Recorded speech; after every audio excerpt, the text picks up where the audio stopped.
Depuis des décennies, les grandes puissances se livrent à une guerre silencieuse.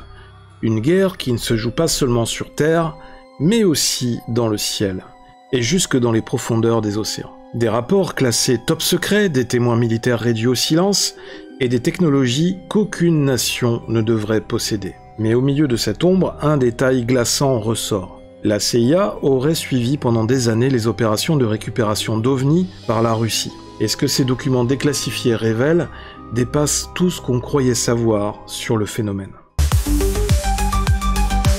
Bonjour à tous et bienvenue sur UFO Section 51, la chaîne du paranormal et de l'ufologie sur YouTube. Je suis DosGeek et c'est un plaisir de vous retrouver dans une nouvelle vidéo sur cette chaîne. Encore une fois, merci à tous les likes, tous les partages, tous les commentaires. Bienvenue aux nouveaux abonnés, bienvenue dans cette grande famille qu'est UFO Section 51. Et je tenais à vous remercier encore une fois pour tous vos messages bienveillants, tout votre soutien et vos encouragements que je lis régulièrement dans les commentaires des vidéos. Je tiens à vous signaler également au passage que je viens de mettre en place un formulaire de contact en ligne. Vous trouverez tous les liens dans la description de cette vidéo et aussi dans la rubrique information de la chaîne, un lien qui vous renverra directement vers un formulaire de contact. Si vous voulez m'envoyer un message particulier, me rapporter une observation ou une expérience et également joindre des photos ou des vidéos. J'ai mis en place cet outil après avoir été contacté à plusieurs reprises par des viewers qui souhaitaient me soumettre des photos ou des vidéos de leurs expériences pour avoir un avis ou tout simplement pour partager ce qu'ils ont vécu sur la chaîne UFO Section 51. Donc n'hésitez pas maintenant si vous souhaitez me contacter directement, sachez qu'il y a cet outil qui est en place et je me ferai un plaisir de vous répondre dans les meilleurs délais. Mais revenons au sujet qui nous intéresse dans la vidéo d'aujourd'hui. On se pose souvent la question, une rencontre rapprochée avec un OVNI, est-ce que ça pourrait être mortel?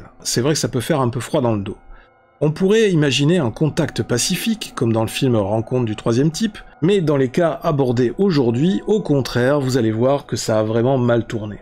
On a par exemple cet incident en Russie où pas moins de 23 soldats ont été changés en statues de pierre. Non, ce n'est pas le scénario d'un film d'horreur, vous avez bien entendu, c'est tiré d'un rapport officiel, un rapport qui viendrait du KGB et qui aurait atterri sur le bureau de la CIA et qui aurait été ensuite déclassifié parmi plein d'autres dossiers. Et la particularité de ce rapport, c'est qu'il décrit peut-être l'une des rencontres les plus flippantes jamais enregistrées. Maintenant, accrochez-vous bien, on va plonger dans cette histoire complètement folle. Tout commence au moment de la chute de l'URSS à partir de 1990. Imaginez le chaos. Et dans tout ce bazar, un dossier de 250 pages du KGB se serait retrouvé, on ne sait trop comment, chez la CIA, et à l'intérieur, le récit d'un événement, mais alors tellement bizarre, tellement violent, que ça dépasse l'imagination.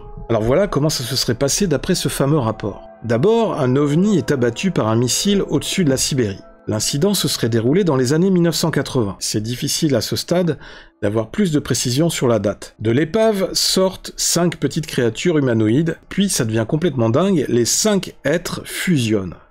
Ils ne deviennent plus qu'un et se transforment en une sorte de sphère de lumière. Cette sphère se met à grandir de plus en plus, puis elle explose dans un flash aveuglant. Et le résultat, 23 soldats pétrifiés, littéralement transformés en pierre. Apparemment, seuls 2 soldats qui se trouvaient à l'abri auraient survécu pour témoigner. Cette histoire de soldats pétrifiés, aussi incroyable qu'elle paraisse, ce n'est vraiment que la pointe de l'iceberg. Parce que pendant toute la guerre froide, il faut savoir que les agences de l'Ouest passaient leur temps à espionner ce que faisaient les soviétiques. Et ça incluait aussi leurs activités liées aux ovnis. Et ça, ce n'est pas de la spéculation. On a les documents officiels pour le prouver. Et voilà justement un de ces documents, c'est une note interne de la CIA. À l'époque, la CIA avait un système assez malin. Ils payaient un service pour éplucher toute la presse soviétique, même les petits journaux locaux. Le but était de repérer la moindre histoire un peu étrange, le moindre événement inhabituel qui pourrait leur donner une info susceptible d'être exploitable. Et visiblement, ça a marché. Et c'est précisément grâce à ce genre de surveillance qu'ils sont tombés sur une autre affaire tout aussi fascinante que la première et super bien documentée. L'histoire du crash d'une sphère, un objet non identifié, dans l'extrême-orient russe. On appelle ça l'incident de la colline 611. Alors pour resituer un peu les choses, ça ne s'est pas fait en un jour. L'affaire s'est étalée sur plus d'1 an. Tout a commencé en juillet 1988, avec des témoins qui voient cette sphère s'écraser. Peu de temps après, les grands pontes, les scientifiques de l'Académie des sciences soviétiques, débarquent pour analyser les débris, et 1 an plus tard, leurs découvertes sont publiées dans la presse locale.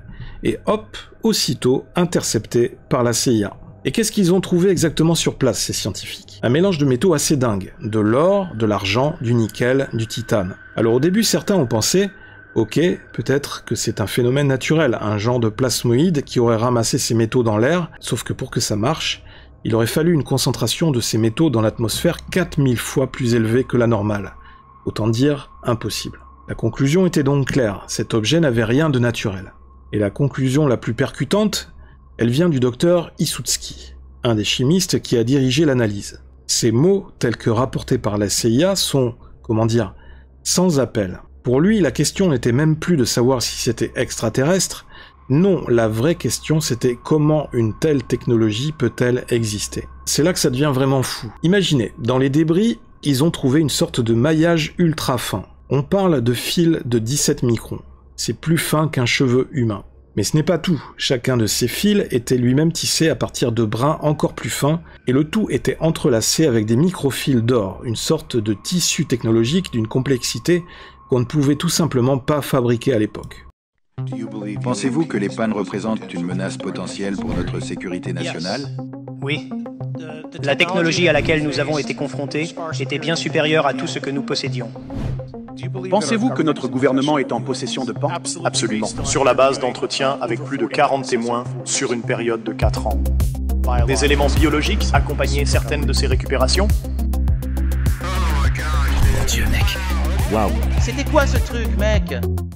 C'était, pour le dire simplement, d'un autre monde. Mais attention, l'étrange ne venait pas que du ciel, loin de là. Maintenant, on va plonger, et c'est le cas de le dire, dans une autre série de dossiers déclassifiés. Et si vous avez regardé une de mes précédentes vidéos sur les OSNI, ces objets submersibles non identifiés, vous allez pouvoir constater que les Américains ne détiennent pas le monopole de ces observations. Non, ce phénomène est international. Cette fois, les dossiers viennent directement des archives de la marine russe. On quitte le ciel pour les profondeurs des océans. Un certain Vladimir Ajaja, qui était un ancien officier de la marine russe, devenu chercheur en ufologie, a avancé un chiffre assez frappant. Selon lui, la moitié, c'est-à-dire 50% de toutes les rencontres inexpliquées, se passent dans les océans. Et si on ajoute les lacs, on monte à 65%. C'est énorme. On dirait bien encore une fois que l'eau est un élément clé dans toute cette histoire. Et on a aussi un autre détail, 230 nœuds. Ce chiffre a été donné par un contre-amiral à la retraite, Yuri Beketov. Ça représente quoi 230 nœuds? Eh bien, ça fait à peu près 400 km/h sous l'eau. C'est la vitesse à laquelle ces objets ont été enregistrés en train de se déplacer sous l'eau. Pour n'importe quel sous-marin que l'on connaît, c'est juste fou. C'est physiquement impossible. La résistance de l'eau est bien trop forte, et pourtant c'est la vitesse à laquelle leurs sonars ont traqué ces OSNI,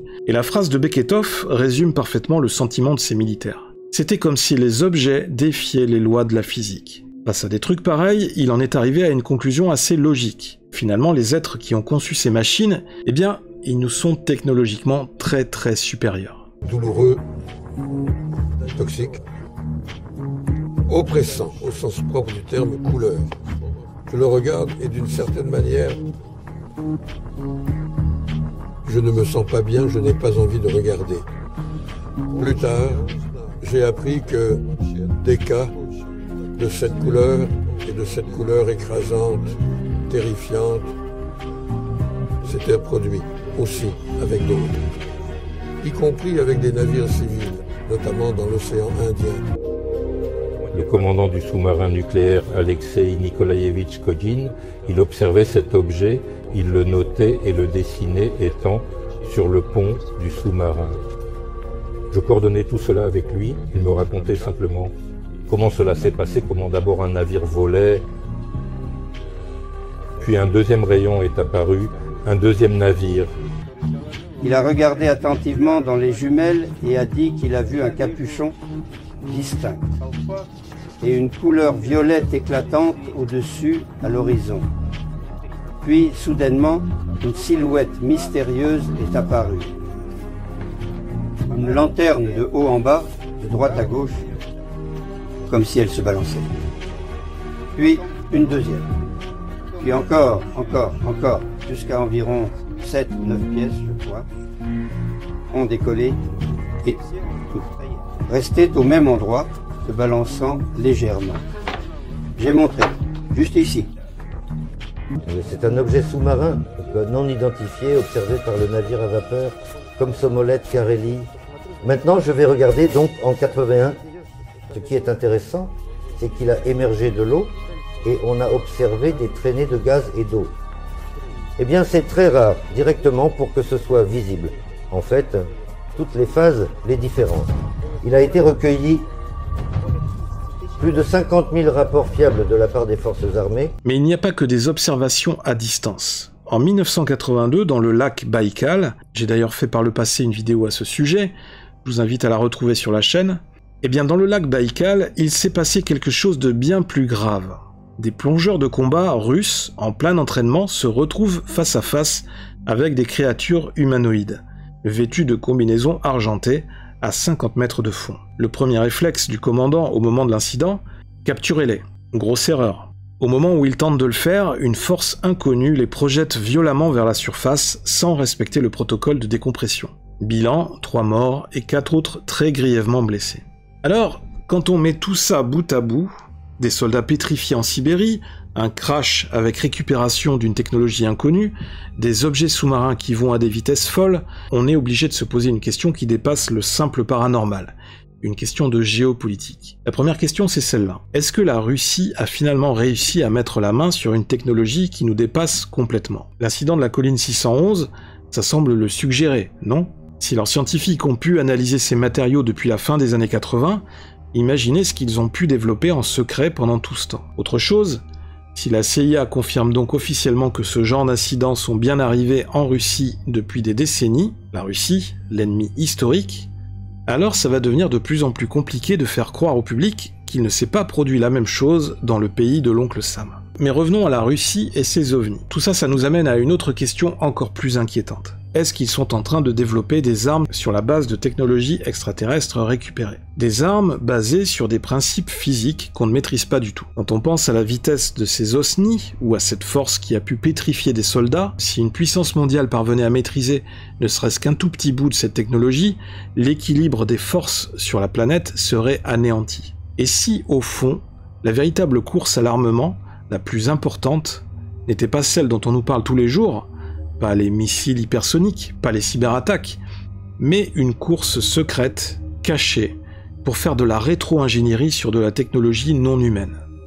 Une compétition qui pourrait être la vraie raison de pas mal de tensions qu'on observe aujourd'hui dans le monde. Parce qu'il faut bien se rendre compte d'une chose, tous ces dossiers ce ne sont que des miettes, des petits morceaux d'un puzzle immense. Ils nous prouvent que des choses incroyables se sont passées, et qu'inévitablement, ça doit continuer encore aujourd'hui. Alors, la vraie question qui reste, encore une question, oui je sais, c'est celle-là. Du fin fond de la Sibérie jusqu'aux abysses des océans, combien d'autres secrets comme cela sont encore bien au chaud dans des archives à attendre que quelqu'un vienne les découvrir? Il y a quelque chose d'étrangement familier dans ces histoires venues des profondeurs. Comme si, à chaque fois que l'humanité lève les yeux vers le ciel ou plonge dans l'obscurité de ces océans, elle ne faisait que se redécouvrir elle-même. Et si le plus grand secret n'était pas celui que nous gardons contre nous-mêmes? Nous avons peur de ce que nous ne comprenons pas, alors nous enterrons la vérité sous des rapports, des classifications et des mensonges bien ordonnés. Mais la vérité, elle, ne disparaît jamais. Elle remonte toujours à la surface, comme une épave oubliée, portant les traces d'un monde qui nous échappe. Et si ces lumières dans le ciel, ces ombres dans les abysses, n'étaient que des miroirs, des reflets de ce que nous pourrions devenir, ou de ce que nous avons déjà été, quelque part dans un autre temps. Parce qu'au fond, ce que nous cherchons tout là-haut, ou dans le monde du dessous, c'est peut-être simplement une réponse à notre solitude cosmique. Encore une fois, peut-être que la vérité ne s'est jamais vraiment trouvée dans le ciel, mais sous nos pieds. Dans ces océans insondables où reposent encore les fragments d'une histoire que personne n'a jamais osé raconter. Si la Russie, la CIA et d'autres puissances ont vraiment mis la main sur des technologies venues d'ailleurs, alors cela signifie une chose. La course la plus importante de l'humanité ne se joue pas sur la Lune, ni sur Mars, mais ici, dans le secret. Peut-être que ces archives ne sont qu'un aperçu. Une petite brèche dans un mur bien plus grand. Et quelque part, dans une base oubliée ou un hangar silencieux, quelqu'un détient peut-être déjà les réponses que nous cherchons tous, mais qu'aucun gouvernement ne veut que nous trouvions. Merci d'avoir regardé cette vidéo, d'être resté jusqu'au bout. N'hésitez pas à laisser vos commentaires, je me ferai un plaisir de les lire un par un. Et surtout, comme d'habitude, pensez à liker, à partager la vidéo et à vous abonner bien sûr pour ne rien manquer des prochaines enquêtes. Pourquoi c'est important de partager ces vidéos? Parce que c'est important qu'un maximum de monde s'interroge sur ces questions, sur ce mystère fascinant des ovnis. C'était DosGeek sur UFO Section 51. En attendant la prochaine vidéo sur la chaîne, gros bisous à tous, prenez soin de vous et de vos proches. Longue vie et prospérité.